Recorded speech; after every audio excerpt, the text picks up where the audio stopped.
Chapter 3 is about paradigms, and they are useful in understanding how communication research is located within a particular philosophy. Let's look at a few of these paradigms right now. Paradigms in social science provide a viewpoint, that is, kind of a worldview, or set of assumptions that frame the research process. We don't always know we're in a paradigm, but according to researchers, we are, and it's helpful to know which one we're in. The positivist paradigm is the one in most quantitative researchers live. Positivism dates back to the 1800s. It pretty much followed the scientific model on the natural sciences. The hard scientists would follow this paradigm. And then as social sciences came along toward the turn of the last century, they tried to adopt the methods used by the natural scientists. Let's look at the basic tenets of the paradigm. It's based on the belief that there is an objective reality, that there's something out there that's discoverable, that all we have to do is look for it. When we find it, it's real. That may seem pretty obvious, that everything is that way to you. But there are other paradigms. What the positivist paradigm focuses on is variables. So if we wanted to study why people lie, for example, when they communicate, why they engage in what's called deceptive communication, we might look at psychological variables, gender variables. Is this an old person, a young person? You might look at circumstances, so maybe the circumstance is the lie, what kind of situation. And each of these can be categorized or measured in terms of deceptive communication. Positivists believe that any particular research question or hypothesis can be broken down into variables, which they label with names like X and Y for the purposes of being vague. In that sense, X causes Y or Y causes X. It's a model that's based kind of on the physical world. What it does is it seeks to explain relationships between variables or among variables, and the ultimate goal is to find causation. It seeks to generate laws that generalize communication behavior. And that's kind of the fly in the ointment, is that communication behavior, as all social behaviors, are just ambiguous enough and not as constant that it's really impossible to generate a law. But we can generate theories that work most of the time and help us achieve a fuller understanding. Some would argue that because there are no laws of communication, then the positivist paradigm is fatally flawed. I would disagree with that. Positivist is definitely grounded in quantitative data. If it exists, it can be measured. Even if it's an abstract concept, it can somehow be given a value that can be calculated and compared to other values in some numerical system. Well, the systems paradigm is also one that uses quantitative data, but it takes a much more holistic approach. These variables don't just exist in isolation. They are in some kind of an organized system. So communication itself, to someone in the systems paradigm, is a system. There are 5 characteristics of a system, which we'll go over them.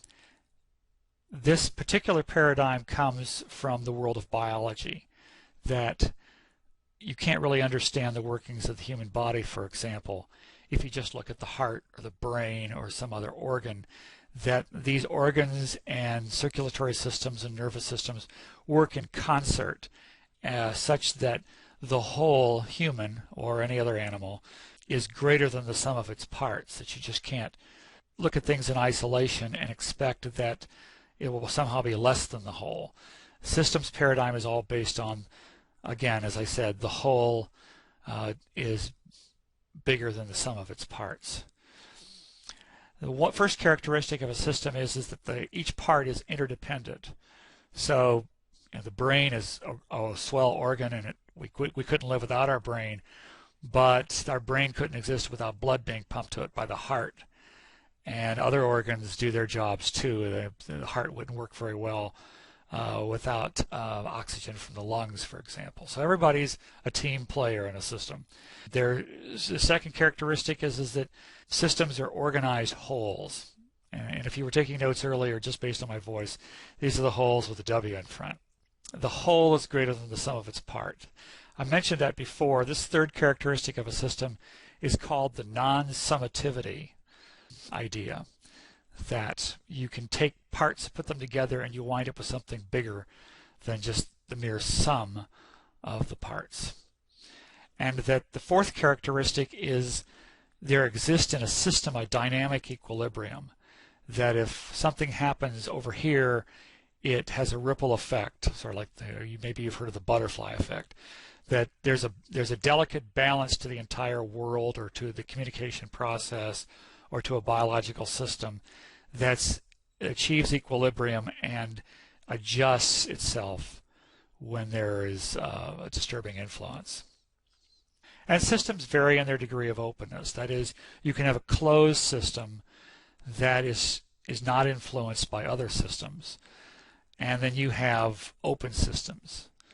The human body itself is fairly closed, although it's subject to influences of, say, the weather system or to the laws of nature. So we're not a totally closed system. There are influences that we have to worry about from the outside of our bodies that affect our health, for example.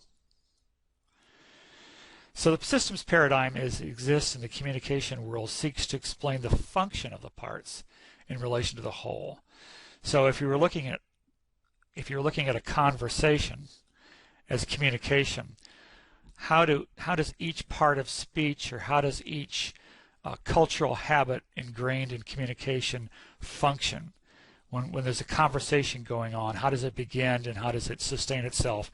And how do we know that a conversation is over? But it still uses variables, still uses quantitative data. It's not too far away from the positive paradigm. The interpretive paradigm is a huge leap away from the positivist paradigm. The interpretive paradigm is entirely qualitative data, and the major function, or the major tool that a researcher has is their ability to interpret events. And those who in this school or any other schools, the teachers who are in this paradigm will argue that humans are perfectly capable of reflecting on what's going on, and that they can make purposeful action to understand and maybe even explain and predict behavior. You don't need any numbers to do research according to this paradigm. So the studies are done by looking at meaning. Really, when you do your qualitative projects, I'll remind you of this, it's very important that you present your findings in terms of what does this mean? You have to make meaning out of a communication message or a communication process or a transmission means. You need to make sense of it and dig out its underlying meaning. And usually communication researchers find meaning through the semantic relationships of either the words or the acts or the gestures or the symbols used to communicate ideas back and forth. Many times, not all the time, but many times the meaning is studied through rules. What are the, I think we mentioned in the last chapter, what are the social regularities, which I call patterns of behavior when people are communicating? And you can come up with rules. I mean, there are certain rules on Facebook. I mean, there are unwritten rules, but the longer you're on Facebook, the more you understand what's acceptable, what's not acceptable. How do you negotiate space? How do you decide when someone is just curious, or when do they cross over into stalking, cyber stalking? The rules are pretty well understood by students. They just aren't written down anywhere. Well, what kind of meaning students make out of Facebook messages or the way they communicate on texting on their telephones is established through certain rules. And You could study that for your qualitative project. This paradigm constructs theories of understanding. They tend to be what's called local knowledge theories, which means that they don't apply in a variety of settings. They're pretty much grounded in the situation that you're studying. So it's not necessary for your findings to be generalizable to all cases of people. Therefore, an interpretive study can look at just a small group of people and stop right there, or maybe one person and stop right there.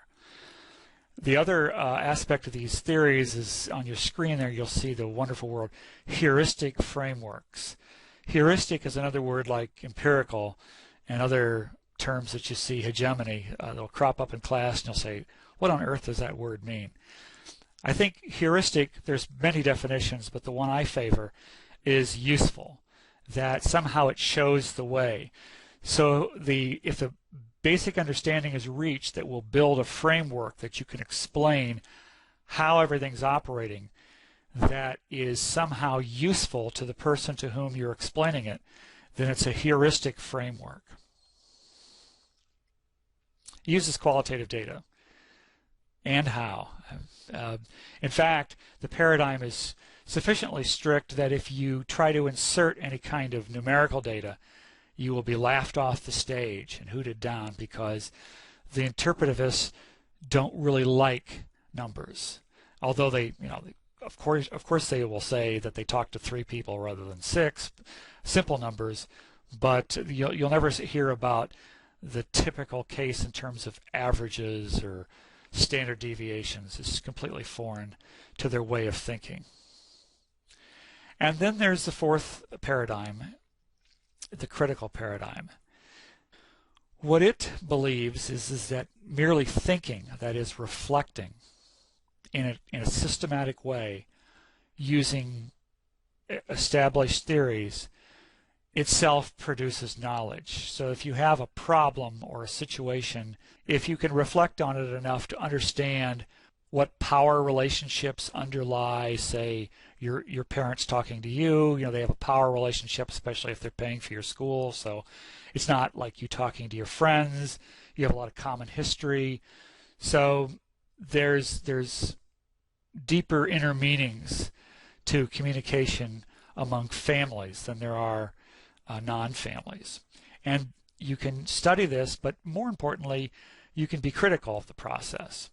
This critical reflection enables you to expose power imbalances, which often are reduced to ideologies like feminist theory is that we live in a male-dominated society and that women are put down constantly, or that some ethnic groups, non-white groups, are suppressed by white groups, that the rich suppress the poor. It's all about the haves and the have-nots. And people who have a strong social conscience and a feeling of fairness versus unfairness get drawn to this critical paradigm like moths to a flame or to a light bulb. They really feel comfortable in the critical paradigm. And they believe that their research should enable social change. They're not just writing about it to whine or complain. They're putting together their theories, and they're being persuasive in a way that they hope will bring about a fundamental change in the way people relate to each other. In fact, even social science itself is subject to critical reflection. So you'll see critical researchers being very introspective about how research is produced. Why are these theories published more than these theories? So, there's haves and have-nots with the selection of method, with the operation of journals, and the way paper conferences are run. The critical paradigm is the perfect place for people who are unhappy with the status quo. And that concludes Chapter 3, a rather brief chapter.